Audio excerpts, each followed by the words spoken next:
Hello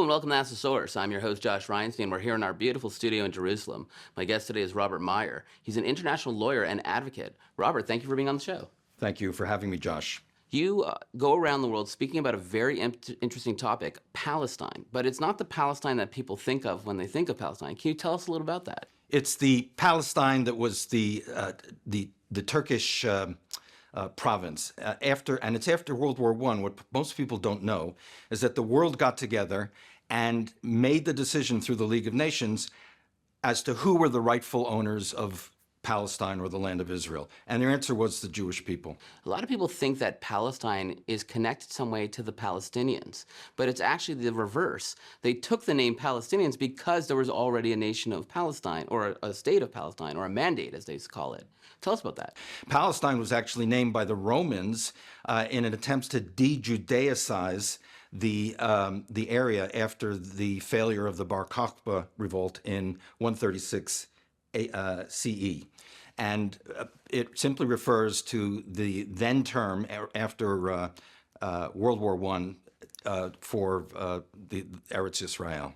A lot of people think that the Palestinians are somehow connected to the Philistines, our traditional enemies from the time of the Bible. How erroneous is that? It's completely erroneous. The Philistines were long gone by 700 years by the time that the Romans renamed the area Palestine as an insult to the Jews. And Palestine was simply not an Arab nationality. You know, there's never been a Palestinian state here. There's never been a Palestinian president or a Palestinian flag or Palestinian currency. Yet no one goes back to look at those origins. Why is that? They are very interested in delegitimizing the Jewish claim to Eretz Israel, both for political reasons and importantly for religious reasons.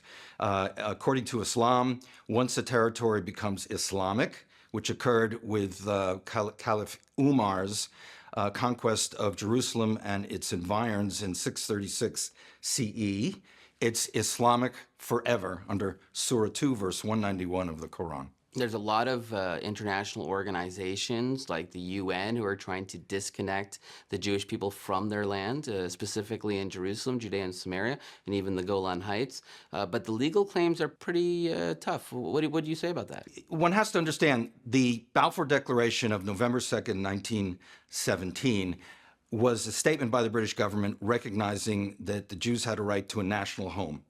That was followed by the League of Nations San Remo resolution in April of 1920, and that was a declaration, it was a resolution.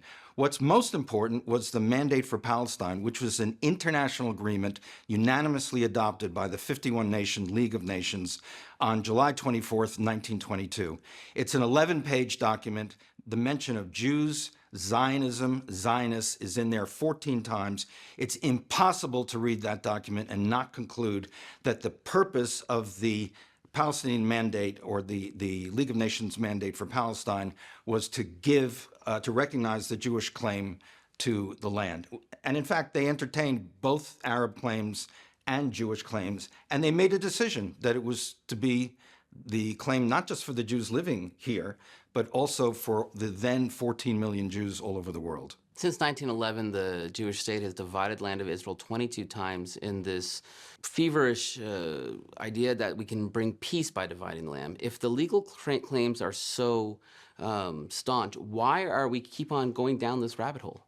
It's a great question. I, for one, maintain that, for example, the partition resolution of November 1947, where Jews were photographed dancing in the streets, that was actually not the time to celebrate. We already had much better than that. We had an international agreement adopted by the world community, 51 nations, most of them still around today, recognizing very clearly that the Jews were the only ones entitled to national rights, political rights, immigration rights, right to purchase land, and that was the decision that was made. This is all part of the Wilsonian drive from his 14-point speech to say we want to encourage self-determination and of the peoples formerly colonized by the Turks and by the Muslims.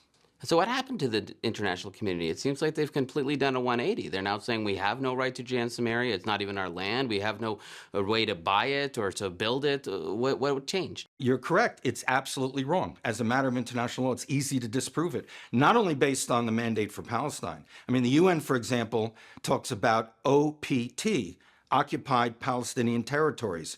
There aren't any. It doesn't exist in law. There's another doctrine of international law that has nothing to do with Israel in particular, which is uti possidetis juris, which is a doctrine which says, what happens when a colony or a territory becomes independent? Where are the borders? And the answer is, you take a snapshot at the moment that happens, and those are the borders. Even applying that doctrine, when Israel became a state on May 14th, 1948, its borders were what they are today, which included Jerusalem, Judea, and Samaria, and Gaza, for that matter. Robert, there are literally tens of millions of people watching this show. What message do you have for our viewing audience? Well, my message is you need to look more closely at the legal rights of the Jewish people and our wonderful Christian supporters about the land of Israel. They're not only biblical rights, which I haven't addressed, but these are international legal rights where it's actually simple to prove that the world has recognized Jewish rights starting at least with the mandate in Palestine in 1922, and the very same nations that signed on to that agreement, many of them today vote against Israel and don't recognize it in the United Nations. So those rights are there, they're very clear, and should be investigated and known. Well, before you leave, be sure to hit that like and subscribe button. Also, we would love to hear how the Lord is moving and touching your heart right now. So be sure to comment below and then share this video with someone you feel needs it just as much as you did.